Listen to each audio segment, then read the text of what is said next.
Let's get to it. So they called me up and said, Bar, we out here smoking on that cake pack, dog. I said, oh, you must mean that Kamala Kush, because she got smoked. She got wiped, she got washed, she got waxed. The American people stood up and they stood on American business, and they rejected the Democratic Party's policies. They rejected the candidate Kamala Harris by an overwhelming amount.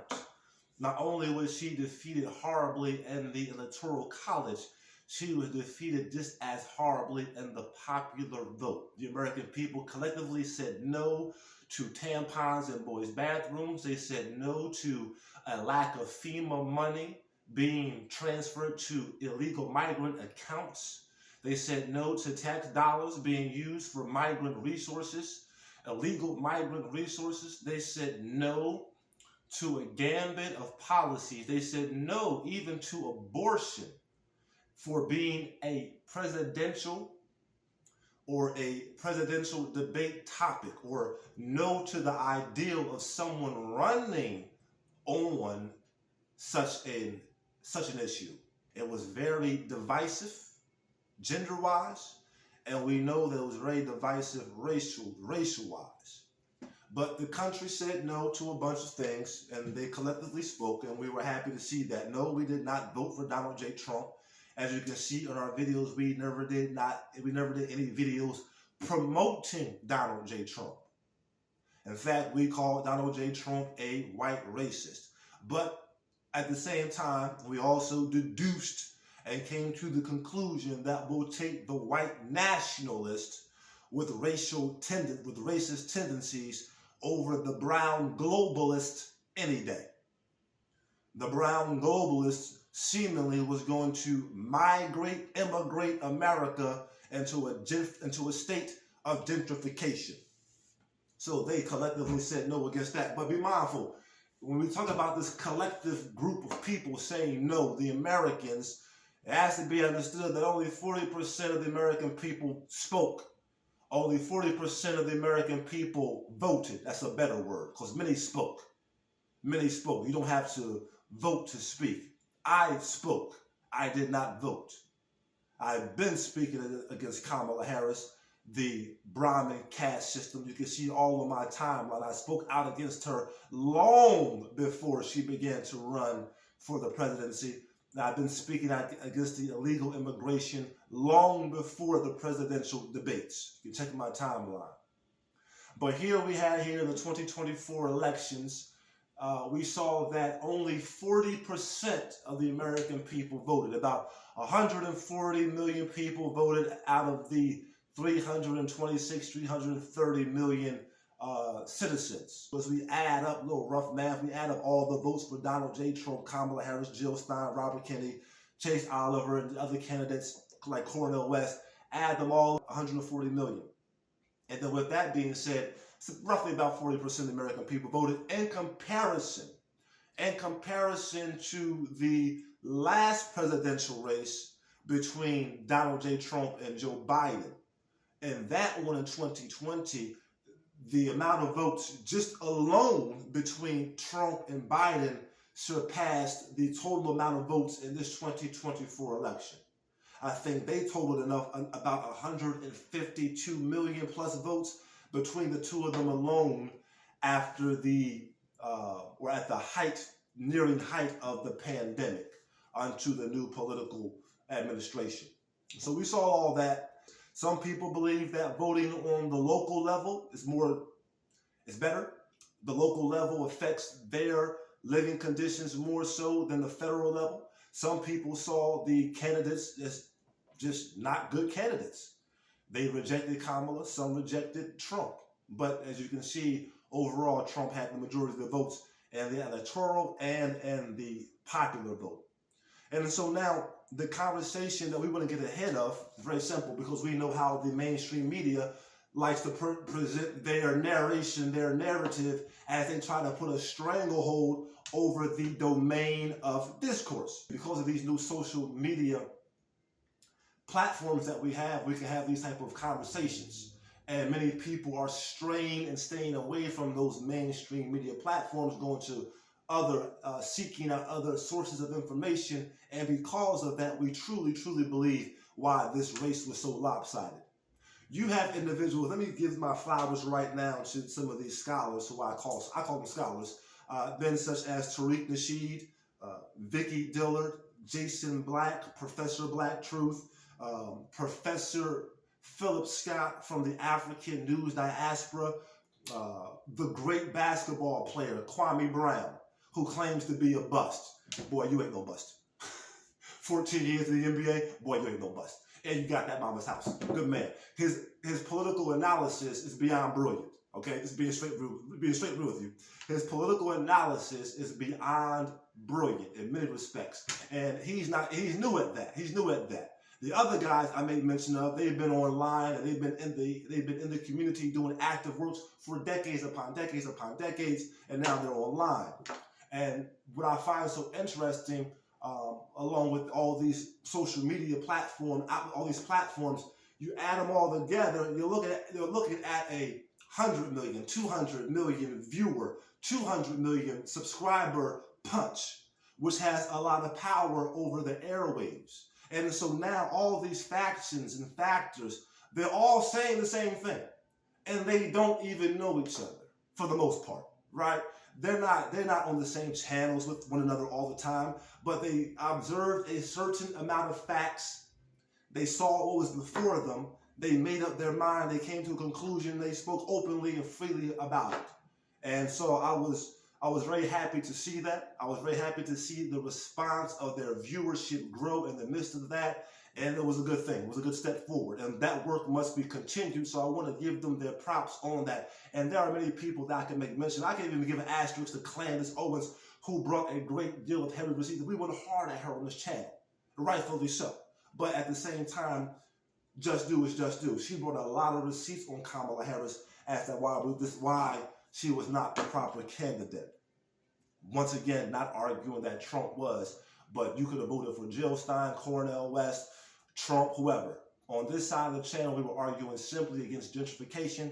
We were arguing against boys and women's sports. We were arguing against illegal immigration invasions, and we were arguing against vaccineization mandates. We're very clear on that. And we were arguing against abortionization, which was originally intended for the black woman. We were arguing all of that. We made all of that clear. And you can check the timeline in the reader, okay? It's all there. Now, they're going to try to say that black people voted for Kamala 80% of the time. That had me scratching my head for a moment. So I looked into the numbers and said, no, that can't be. Not possible. That's a lying liberal talking point. And they use it like a double-edged sword, because on one hand, they'll openly condemn black men, the black community, black men in particular, as to why they are not supporting the Democrats. And they are. And we're going to break this down, is why they are and why they're not. But then on the flip side, the flip side of this, you're looking at why are these black people voting overwhelmingly for these Democrats when they are overwhelmingly ignoring them. Okay. So I'm looking at this, I'm like, wait, what's going on here? And it's very simple. As we said, 40% of the American people voted. The 80% of black Americans who voted for Kamala are of that 40%. They are of the minority of the American population. They don't represent the full majority of America, nor the full majority of black America. They represent 40%. They represent under 50%. So with that 40% of black Americans who voted, as well as all the other groups of people who voted, the white women, Latino men, Latino women, black women, out of all the groups that voted, Asian women, not Asian men, from that 40% is what you must look at this as. So yes, Kamala got 80% of the black vote, but that's only from the 40% of the people who voted. That must be understood. She got 80% of the black vote from the 40% of the black people who voted. Many black people said, we're not voting for Kamala nor Trump, we're playing the couch, as they did. And so now we're taking a look at this 40% of black people who voted for Kamala. Who were they? It's very simple. there were about 4 to 5 groups of people within the black community who voted for Kamala at that 80% clip within that 40% category. They are the civil rights group, civil rights era of blacks. They are about 58 and up. They are the groups who just come into integration, who are new to integration, so their mind is a little bit different than the current day of blacks whose common age is 28. 28 to 58 is 3 decades. That's a long distance of change in mind. The 28s, they say, we don't want no tangibles. We don't want no trinkets. You give us tangibles.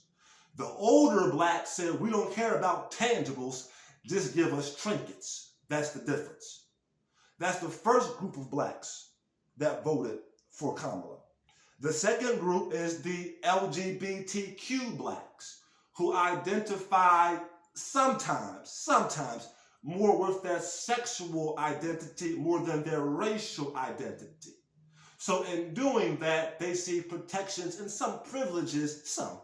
They're not as privileged as the white LGBTQ, but there's somewhat some privileges and some protections in that, so they tend to identify with the Dems. No problem there, mon frere. No problem there. No problem with the older blacks, no problem with the LGBTQ blacks. My problem now comes in play with the boule blacks. The first 2 set of blacks, I give you a pass to some degree. To some degree. And I do mean some, slither. Because there's a counterpoint for the civil rights era's blacks, because you really should not be dependent upon government money as we get older. We have to be more wise in our economics, in our health, than that as we age. But then again, things do happen, so we understand. I'm not judging that. Even with the LGBTQ blacks, I understand to some degree the trouble and the trials of being in this society or in a society where you feel ostracized. I'm aware of the Stonewall history. I'm aware of that. Be mindful of Stonewall. They act like Stonewall began with some white folk. That ain't true. Stonewall actually began up in New York City because some black folk went ham on them cops. Real deal. Real deal. Look it up. Stonewall began, I'll find names out there, they came in going at some black people at the Stonewall, and it was the black gays. It was the gay blacks that went hard on them cops and started that Stonewall movement. Facts. Move on. You have the boule blacks, the church leader blacks, and the celebrity blacks are the next blacks. They get no pass. And the last group are the migrant blacks. They could have passed to some degree as well. Migrant blacks, not black Americans, not foundational black Americans or black non-immigrants, not them. Not the 44.5, I'm talking about the black migrants coming from the Caribbean, coming from Africa, coming from Haiti. You get a pass to some degree if you voted for Kamala. I understand it, because I understand that you want some of your family over here and that Kamala has an open border policy. I'm not knocking none of that. Civil rights blacks, LGBTQ blacks, and migrant blacks get a pass from me to some degree. To some degree. Now the other three blacks, you'd like to get the hellfire. Because you're the devil. Because the older blacks do it because they're economically chained. The migrant blacks do it because their country's been destroyed. And the LGBTQ blacks, I understand, listen, that's one of the highest suicide rates groups in America. I get that. But now let's take a look at these church leader blacks. The church leader blacks and their followers who teach tithing, got much money, much dollars, but they're in close proximity with them, D-E-M, and they become faith-based initiators. Look at FBI agents, not the Federal Bureau of Investigations, faith-based initiators. The government funds them to not talk anything empowering to the people, and they allow them to have tax-exempt dollars. That's the one group of greedy blacks who vote for Kamala. The other group of greedy, dirty blacks are the boule blacks like the Harveys, Ricky Smileys, the Magic Johnsons, all the blacks you saw caping and capping for Kamala. All of them. D.L. Hughley's, all of them. Those are the boule blacks who are in close proximity with the left, liberal, lying, deceit class. And they have more than enough money, but they are so scared that their legacy or their dollar bills may be checked.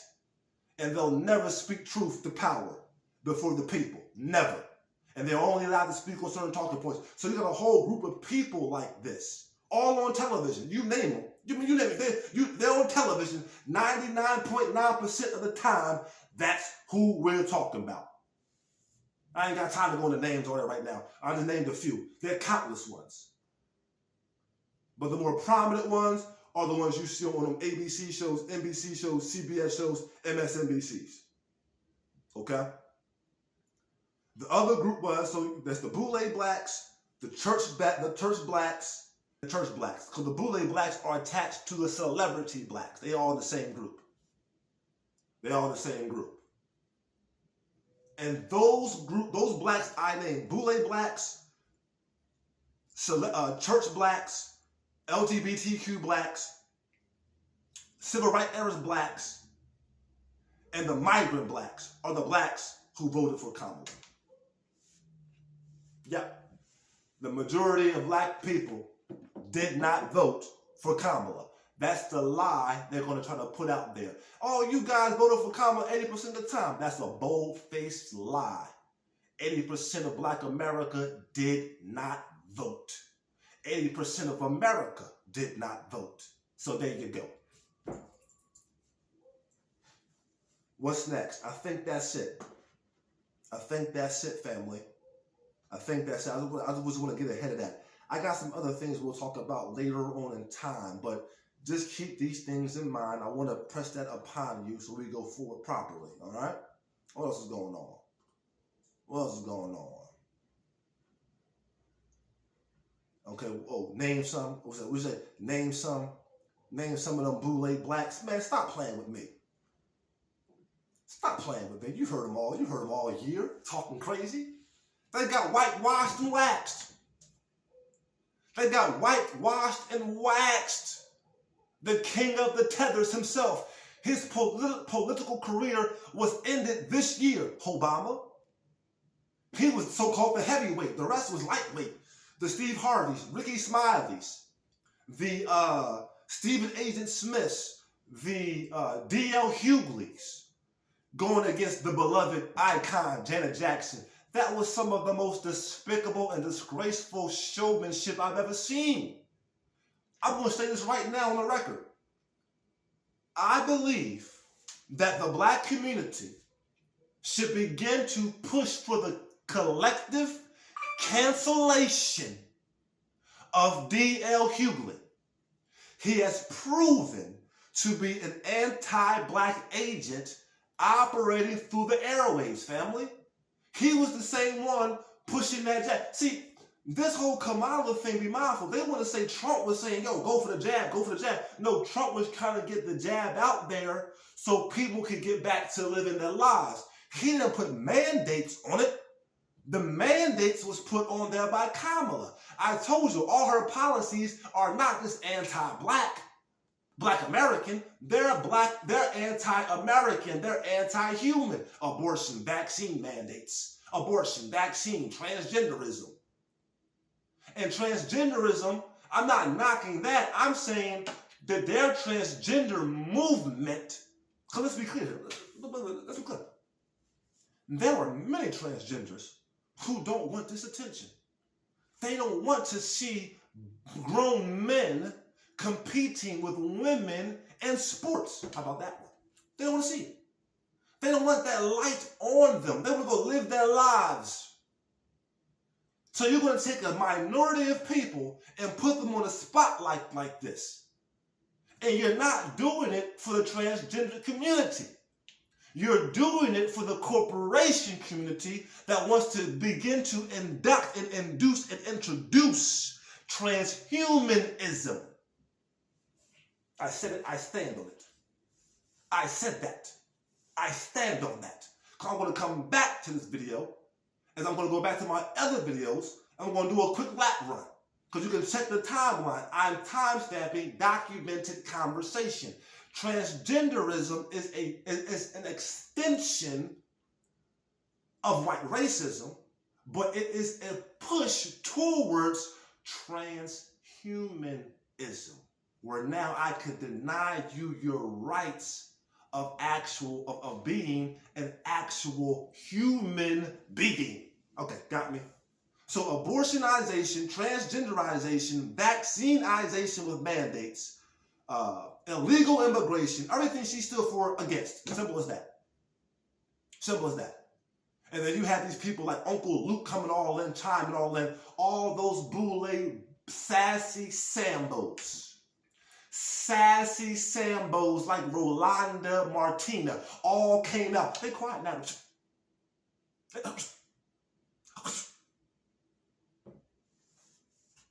As you should be. You lost. Oh, you won, Bart? No, I didn't win. The fight for me still continues on. My fight, our fight still continues on. I have not received my economic justice. Individually, I have. Collectively, I have not. We have not.